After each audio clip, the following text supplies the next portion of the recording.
commission d'enquête sur les attentats de Bruxelles. Plusieurs parlementaires se sont rendus à l'aéroport Ben Gurion en Israël, aéroport qui a la réputation d'être le plus sécurisé du monde. Malgré les contrôles hyper renforcés, la circulation des passagers y est fluide. Reportage de nos envoyés spéciaux sur place Jean-Pierre Martin et Samuel Lerata. Nous sommes à 3 km du terminal des départs. Tous les véhicules qui pénètrent dans la zone aéroportuaire sont d'abord contrôlés ici par des agents de sécurité. Des soldats sont aussi présents, c'est dissuasif, la fouille n'est pas systématique. C'est pas du profiling, mais c'est juste pour voir, tout est dans la manière dont la personne s'adresse à vous, comment elle vous parle. Donc elle a essayé de poser des questions très basiques pour voir comment je répondais. L'aéroport Ben Gurion s'étend sur plusieurs dizaines de kilomètres carrés. Il est protégé par une double barrière métallique munie de caméras à infrarouge et de capteurs thermiques. À l'entrée du terminal, d'autres agents en uniforme et en civil observent la foule, parfois contrôlent les documents.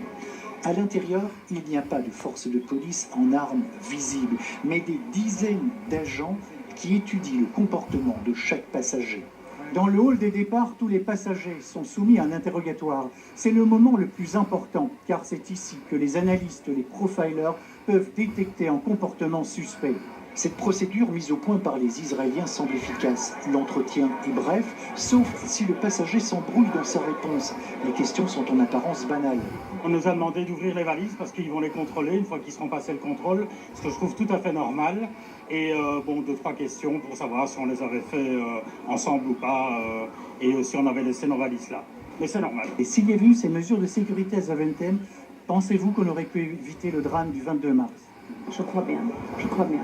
J'ai l'impression que oui, mais de toute façon, ça s'est passé avant la sécurité là-bas à Bruxelles, donc ce serait arrivé de toute façon. Il y a un checkpoint avant l'aéroport. Ce qui est important, c'est le checkpoint à l'aéroport et les psychologues qui se trouvent à l'entrée de l'aéroport.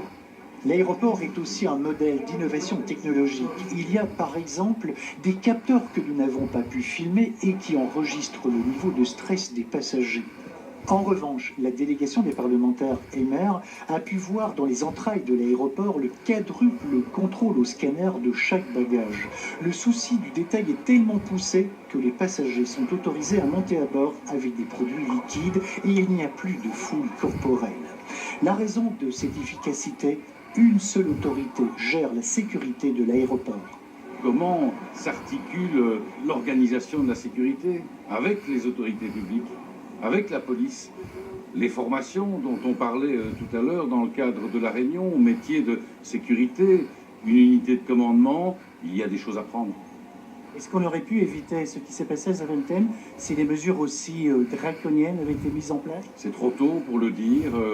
Je veux dire, ça sera plutôt le travail que nous allons opérer au niveau de la commission d'enquête. La sécurité a aussi un coût. 60% des 2300 employés de l'aéroport sont affectés à cette mission déjouer un attentat.